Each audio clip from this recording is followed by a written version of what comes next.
প্রিয় শিক্ষার্থী বন্ধুরা, আসসালামু আলাইকুম। আজকের ভিডিওতে আমি বিটের সাহায্যে কিভাবে হেক্সাডেসিমাল সংখ্যা পদ্ধতি থেকে বাইনারি সংখ্যা পদ্ধতিতে রূপান্তর করতে হয় সেটি শেখাবো। তো প্রথমেই জেনে নিই হেক্সাডেসিমাল সংখ্যা পদ্ধতি কাকে বলে। যে সংখ্যা পদ্ধতিতে 0 থেকে এ পর্যন্ত মাত্র 16টি অঙ্ক সংখ্যা লেখার জন্য ব্যবহার করা হয় তাকেই হেক্সাডেসিমাল সংখ্যা পদ্ধতি বলা হয়। আর যেহেতু এখানে 16টি অঙ্ক সংখ্যা লেখার জন্য ব্যবহার করা হয় তাই এর বেস 16। এবার আসুন জেনে নিই বাইনারি সংখ্যা পদ্ধতি কাকে বলে। যে সংখ্যা পদ্ধতিতে 0 আর 1 মাত্র দুটি অঙ্ক সংখ্যা লেখার জন্য ব্যবহার করা হয় তাকে বাইনারি সংখ্যা পদ্ধতি বলা হয়। আর যেহেতু এখানে দুটি অঙ্ক সংখ্যা লেখার জন্য ব্যবহার করা হয় তাই এর বেস 2। এবার আসুন আমরা জেনে নিই কিভাবে এই হেক্সাডেসিমাল সংখ্যা পদ্ধতি থেকে আমরা বিটের সাহায্যে বাইনারি সংখ্যা পদ্ধতিতে রূপান্তর করব সেটি। তো এখানে দেখেন, আমরা জানি হেক্সাডেসিমালের বেস 16, যেটা আমরা ভাঙলে 2-এর উপর পাওয়ার 4 করলে আমাদের 16 হয়। তার মানে 16কে ভাঙলে 2 টু দি পাওয়ার 4।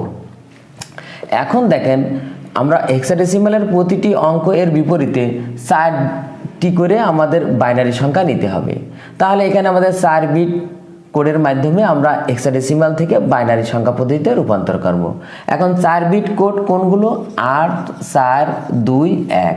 দেখেন এই বিট কোড এই ডান থেকে শুরু করে মানে 1 এর দ্বিগুণ হতে হতে 8 পর্যন্ত শেষ। যেমন 1 এর দ্বিগুণ 2, 2 এর দ্বিগুণ 4, 4 এর দ্বিগুণ কত? 8। এছাড়াও আরেকটু মনে রাখার বিষয় হলো যে 16কে কোন অঙ্কগুলো দিয়ে ভাগ করা যায়। 16কে 16 ব্যতীত আর 8, 4, 2, 1 এই 4টি সংখ্যা দিয়েই ভাগ করা যায়। তাই এইগুলোই আমরা এখানে কোড হিসেবে ব্যবহার করেছি। আরেকটা বিষয় হলো, দেখেন যে আমরা জানি হেক্সাডেসিমালের সংখ্যা, আমি এখানে একটু লিখি 0, 1, 2, 3, 4, 5, 6, 7, 8, 9। এরপরে দেখেন A, B, C, D, E, F। তার মানে 10-এর জায়গায় আমরা A ব্যবহার করি, 11-এর জায়গায় B, 12-এর জায়গায় C, 13-এর জায়গায় D, 14-এর জায়গায় E, আর 15-এর জায়গায় F। তো এখন সর্বশেষ সংখ্যা দেখেন 15, আর এই 8, 4, 2, 1 যোগ করলেও কিন্তু আমরা 15 পাচ্ছি। এইভাবেও মনে রাখা যায়, এইগুলো যোগ করলে সর্বশেষ সংখ্যা আছে। তাহলে এখন দেখেন আমরা কিছু অঙ্ক সাজিয়েছি যেটা আমরা হেক্সাডেসিমাল থেকে আমরা এই বাইনারি সংখ্যা পদ্ধতিতে রূপান্তর করব। তো আমাদের 1 নাম্বার হলো 8 A E। এটা হলো আমাদের হেক্সাডেসিমাল সংখ্যা যেটা আমরা বাইনারি সংখ্যায় রূপান্তর করব। তো দেখেন উত্তর, আমরা এখানে 8 A E আমরা একটু ফাঁকা করে লিখি, কারণ আমাদের প্রতিটি হেক্সাডেসিমাল সংখ্যার জন্য আমাদের 4টি করে বাইনারি সংখ্যা লিখতে হবে।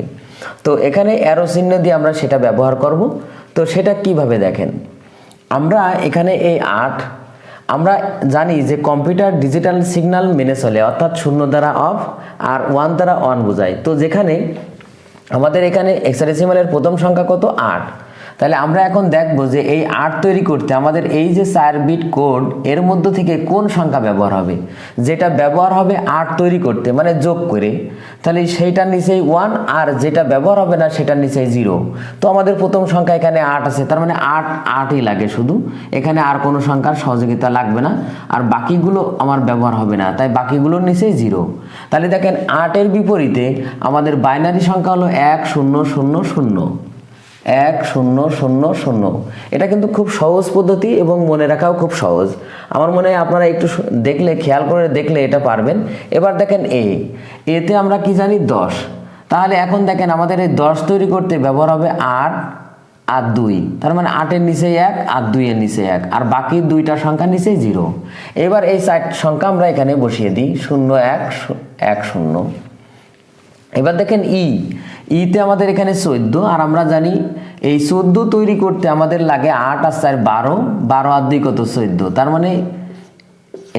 তার মানে 8-এর নিচেই 4-এর নিচেই 2-এর নিচে 1 আর 1-এর নিচেই 0। এবার আমরা এখানে এই সংখ্যা বসিয়ে দিলাম।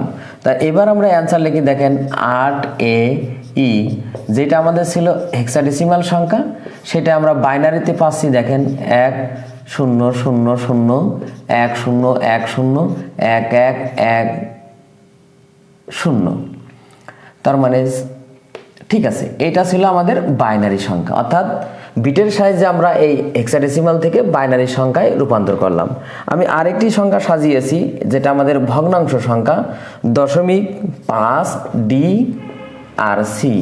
তো এইটাও দেখেন কত সহজ, এখানে আমাদের 5 ডি এরপরে সি। দেখেন আমরা অ্যারো চিহ্ন ব্যবহার করব। দেখেন প্রথমে আমাদের এই 5 তৈরি করতে আগের মতোই 5 তৈরি করতে আমাদের কি কি লাগবে, 4 আর 1 লাগবে। তার মানে 8 এর জায়গায় 0, 4 এর জায়গায় 4 এর জায়গায় 1 এবং 1 এর জায়গায় 1। তার মানে আমাদের 4 আর 1 5, তার মানে 0 1 0 1। এবার দেখেন ডি তে আমাদের এখানে 13, তাহলে 8 আর 4 12 আর এই 1 13, তার মানে এখানে 1 1 0 1, 8 4 12 আর 1 13, তার মানে আমাদের 1 1 0 1। এবার আমরা তৈরি করব কি সি তে দেখেন আমাদের 12, তা আমরা জানি 8 আর 4 12, তাহলে 8 এর নিচে 1 আর 4 এর নিচে 1 আর বাকি 0, তার মানে 1 1 0 0। এবার আমরা অ্যান্সার লিখি। দেখেন 5 ডি সি, এটা ছিল আমাদের হেক্সাডেসিমাল সংখ্যা যেটা আমরা বাইনারিতে রূপান্তর করছি। আমরা প্রশ্নটা লিখে নিলাম। তাহলে আমাদের এটা হেক্সাডেসিমাল সমান, এখানে আমাদের আসবে 0 1 0 1 1 1 0 1 1 1 0 0। এটা ছিল আমাদের বাইনারি সংখ্যা। এবার দেখেন আমি আরেকটি সংখ্যা সাজিয়েছি যেটা দেখেন 3 নম্বর অঙ্কটা 9 7 দশমিক, এটা পূর্ণ সংখ্যা এবং ভগ্নাংশ সংখ্যা দুইটাই আছে। আর মনে করেন বি আর হলো আমরা এফ, এই দুইটা সংখ্যা দিয়ে আমরা ভগ্নাংশ এবং পূর্ণ সংখ্যা আমরা এটাকে বাইনারি সংখ্যায় রূপান্তর করব। তো দেখেন প্রথমে আমরা এখানে উত্তর লিখি, এরপরে 9 7 আমরা একটু ফাঁকা করে লিখব, এবার বি এরপরে এফ। তো দেখেন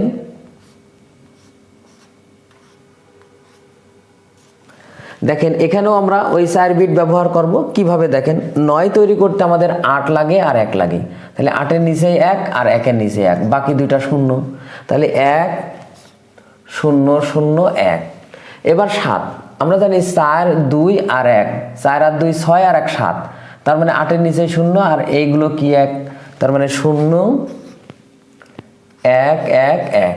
এবার দেখেন বিতে আমাদের এখানে কি আসে, 11 আসে। তো 8 আর 2 10 আর 1 11, তাহলে আমাদের এখানে 1 এখানে 0, মানে 8 আর 2 10 আর 1 কত হয় 11, তাহলে আমরা এখানে 1 0 1 1। এবার আমরা এফ এ দেখেন 15, তাহলে 15 তৈরি করতে আমাদের কিন্তু এই 4টা সংখ্যাই লাগবে, তার মানে সবার নিচেই 1, তাহলে আমরা এখানে লিখি 1 1 1 1। এবার আমরা দেখেন অ্যান্সার লিখি, এখানে যেহেতু নিচে জায়গা নেই এখানে লিখি, অতএব 97 দশমিক বিএফ, এইটা আমাদের হেক্সাডেসিমাল ছিল, আমরা বাইনারিতে পেলাম হলো 1 0 0 1 0 1 1 1। এরপরে দশমিক অবশ্যই ব্যবহার করতে হবে, ব্যবহার করলাম। এরপরে দেখেন 1 0 1 1 1 0 1 1 আর 4টি 1 1 1 1 1। এটাই ছিল আমাদের বাইনারি সংখ্যা, অর্থাৎ বিটের সাহায্যে আমরা আজ শিখলাম কিভাবে এই হেক্সাডেসিমাল থেকে বাইনারি সংখ্যায় রূপান্তর করতে হয় সেটি। তো এটি আপনারা যদি একবার না বোঝেন তা আরেকবার দেখলে আরও সহজ হবে। তো ছাত্রছাত্রী বন্ধুরা, আজ এ পর্যন্তই। আমার ভিডিওটি কেমন হলো অবশ্যই কমেন্ট করে জানাবেন। যদি ভিডিওটি ভালো লেগে থাকে অবশ্যই ভিডিওতে একটি লাইক দেবেন। এছাড়াও অন্যান্য বন্ধুদের দেখার সুযোগ করার জন্য অবশ্যই ভিডিওটি শেয়ার করবেন। আর আমার চ্যানেলে আপনি নতুন হয়ে থাকলে অবশ্যই আমার চ্যানেলটি সাবস্ক্রাইব করবেন। সবাইকে আবারও ধন্যবাদ। আল্লাহ হাফেজ।